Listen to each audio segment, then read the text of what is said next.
જય શ્રી કૃષ્ણ મિત્રો, મહાલક્ષ્મી કૃષ્ણ કીર્તનમાં આપનું સ્વાગત છે. મિત્રો, ભગવાન શ્રીનિવાસ જંગલમાં શિકાર કરવા ગયા, પરંતુ તેમના વિના રાજકુમારી પદ્માવતીનું મન બેચેન બની ગયું. વિરહની આગમાં તેમનું હૃદય તડપવા લાગ્યું. શું આ માત્ર સામાન્ય વિયોગ હતો કે ભગવાનની કોઈ દિવ્ય લીલા?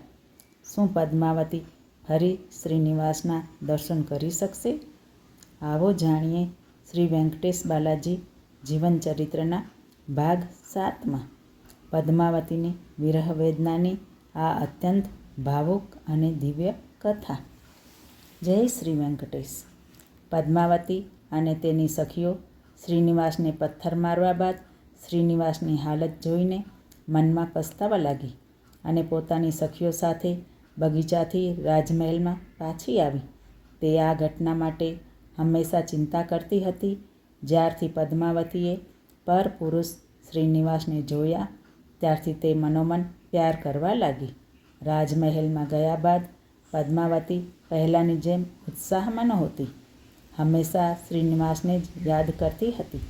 શ્રીનિવાસની યાદમાં વ્યાકુળ થઈને તેણે અન્નજળનો ત્યાગ કર્યો અને પોતાના મનની વાત કોઈને કહી ન શકી, કારણ કે તેના મનમાં ભય હતો કે પોતાના મનની વાત મા બાપને ખબર પડી જાય તો તેઓ તેના લગ્ન શ્રીનિવાસની સાથે નહીં કરે.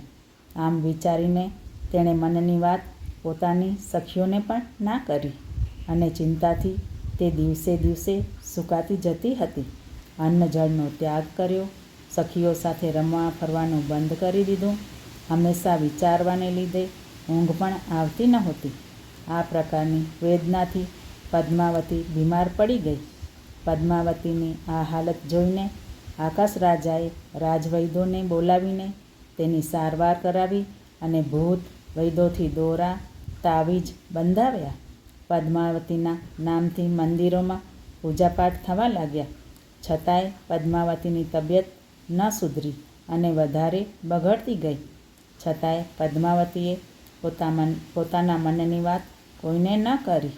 શ્રીનિવાસે બકુલાદેવીને પદ્માવતીના પૂર્વજન્મની કથા કહી, જેથી બકુલાદેવી ખૂબ પ્રસન્ન હતા અને અહીં શ્રીનિવાસની હાલત પણ પદ્માવતી જેવી જ હતી અને હંમેશા પદ્માવતીની યાદમાં જ પાગલ બનતા જતા હતા. શ્રીનિવાસની આવી હાલત જોઈને બકુલાદેવીએ ધીરજ આપતા કહ્યું, બેટા, તું ફિકર ન કર. હું આકાશ રાજા પાસે જઈને ગમે તેમ સમજાવીને પદ્માવતીના લગ્ન તારી સાથે કરાવીશ. એમ કહીને બકુલાદેવી નારાયણપુર જવા રવાના થયા. શ્રીનિવાસ બકુલાદેવીની વાત સાંભળીને ખુશ થયા, પરંતુ તેની ચિંતા ઘટી નહીં અને મનમાં શંકા ઉત્પન્ન થઈ કે બકુલા માતાની વાત માનીને શું આકાશ રાજા પદ્માવતીના લગ્ન મારી સાથે કરશે? મેં ભૂલ કરી. પદ્માવતીને તે દિવસ જંગલમાં મારું અસલી રૂપ બતાવવું હતું. પદ્માવતી મને શિકારીના રૂપમાં ઓળખી નથી શકી.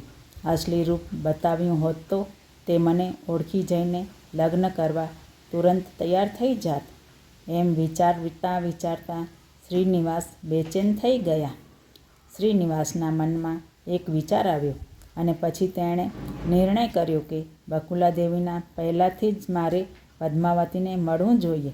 એમ નક્કી કરીને શ્રીનિવાસે પૂજારણનો વેશ લેવા માટે લાલ સાડી, લીલું પોલકું પહેરી લીધું, મોઢા પર રંગબેરંગી સિંદૂર લગાવી દીધું ને માથા ઉપર ટોપલી રાખીને પોતે પૂજારણનો વેશ લઈને બકુલાદેવીની પહેલાં નારાયણપુરમાં પહોંચી ગયા અને રાજમહેલની સામે જ્યોતિષ બતાવું, મનની ઈચ્છાઓ બતાવું તેમ કહીને જોર જોરથી બોલવા લાગ્યા.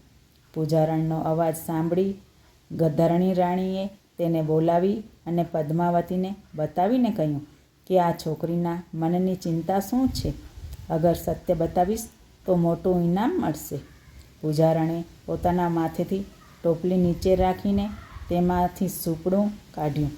ધરણી રાણીએ સાચા મોતીઓથી તે સૂપડું ભરી દીધું. પૂજારણ પોતાના દેવતાઓનું હળદર કંકુથી પૂજન કરવા લાગી અને દેવતાઓનું ધ્યાન ધરતા હાથમાં એક લાકડીનો દંડો અને બીજા હાથમાં પદ્માવતીના માથા પર રાખીને બોલી, આ મારી બોલી નથી, તે પણ દેવતાની વાણી છે. તું ભાગ્યશાળી છું. નીલ ઘનશ્યામનો તે દિલ અર્પણ કરેલ છે. તે તને જંગલમાં શિકારીના રૂપે મળ્યા એટલે તું તેને ઓળખી નહીં શકી, પરંતુ તે મને દિલ આપીને ચાલતો થયો. તું પણ તેની ચિંતામાં છે. હવે તું ચિંતા ન કર. મારી વાતનો વિશ્વાસ પડતો હોય તો ટોપલીમાં નજર કર. તારા મનની તમન્ના મળી જશે. પૂજારણના કહેવાથી પદ્માવતીએ ટોપલીમાં જોયું તો જંગલમાં મળેલ શિકારી ટોપલીમાં દેખાયો. તેને જોતાં જ પદ્માવતી શરમાઈ ગઈ અને હસતાં હસતાં પોતાના મોઢાને હાથની હથેળીઓથી છુપાવી દીધું અને ત્યાંથી ઉઠીને ચાલી ગઈ. ધરણી રાણી આ જોઈને ચકચકિત થઈ ગયા. ધરણી દેવીએ પદ્માવતીની સખીઓથી જંગલમાં બનેલ ઘટનાને જાણી લીધી. પૂજારણ રાણીથી ભેટ વિદાય લઈને ચાલતી થઈ. પૂજારણની વાત સાંભળ્યા બાદ પદ્માવતીએ જોશમાં આવી કહ્યું અને પહેલાંની જેમ ઉત્સાહથી તેજોમય બની ગઈ. પદ્માવતીની આ હાલત જોઈને તેની સખીઓમાં આનંદ વ્યાપી ગયો, પરંતુ ધરણી દેવીને ચિંતા થવા લાગી કે પોતાની પુત્રી એક અનામી શિકારીના પ્યારમાં પડી ગઈ. ધરણી દેવીએ આકાશ રાજાને પૂજારણની વાત કહી સંભળાવી. આકાશ રાજાએ ધરણી દેવીની બધી વાત સાંભળીને કહ્યું, રાણી, નારદ મુનિની વાત વ્યર્થ નહીં જાય. તેમના કહેવા મુજબ થશે જ. તું ચિંતા ન કર. આપણા કુલગુરુને બોલાવીને તેમની સલાહ લેશું. એમ કહીને ધરણી દેવીને ધીરજ આપી. પદ્માવતી ખુશીથી રમતી ગાતી રાજાના આવાસમાં આવી પહોંચી. ત્યાં મા બાપને એકસાથે જોતાં તેમની સામે આવીને બોલી, હે પિતાજી, મેં જંગલમાં જે મહાપુરુષને જોયો છે તેને હું મારું દિલ આપી ચૂકી છું અને તેની સાથે જ લગ્ન કરીશ. આ મારો નિર્ણય છે. સૂર્યચંદ્ર પોતાની સ્થિતિ બદલે તો પણ હું મારા નિર્ણયમાં બદલી નહીં કરું. પદ્માવતીના આ વચનો સાંભળી રાજદંપતી વિચારમાં પડી ગયું અને પદ્માવતીને વચન આપ્યું કે તારી ઈચ્છા મુજબ જ થશે.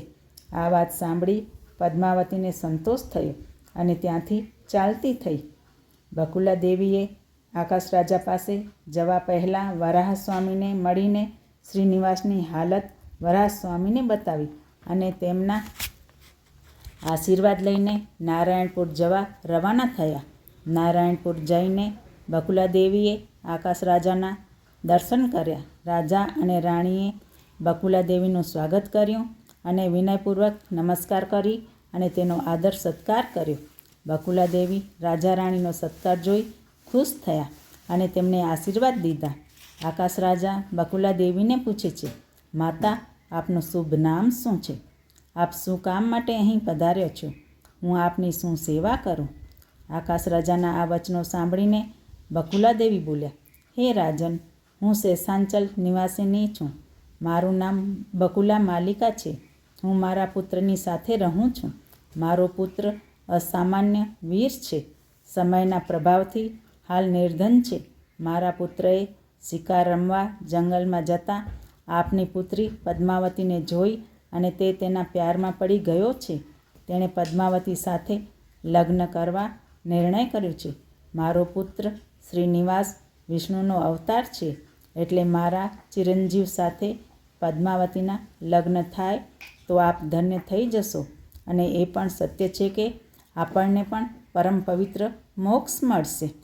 બકુલા દેવીની આ વાત સાંભળી આકાશ રાજા ખુશ થયા અને બોલ્યા, માતા, હું વડીલોથી વિચાર કરીને તેમની સલાહ લઈને તુરંત જ આપની પાસે સંદેશો મોકલીશ. બકુલા દેવી રાજદંપતીને આશીર્વાદ આપીને ત્યાંથી ચાલતા થયા અને શેષાંચલમાં આવી ગયા. બકુલા માતાના ચાલ્યા જવા પછી આકાશ રાજાએ પોતાના ભાઈ તોંડમાનને બોલાવીને કહ્યું કે ભાઈ, પદ્માવતીના લગ્ન માટે આપણા કુલગુરુ શુક મહર્ષિની સલાહ લેવી જોઈએ. એ માટે તમે તુરંત જઈને શુક મહામુનિને આમંત્રણ આપીને તેડી લાવો. આકાશ રાજાની વાત સાંભળી તોંડમાન તુરત જ જઈને કુલગુરુ શુક મહામુનિને બોલાવી લાવ્યા.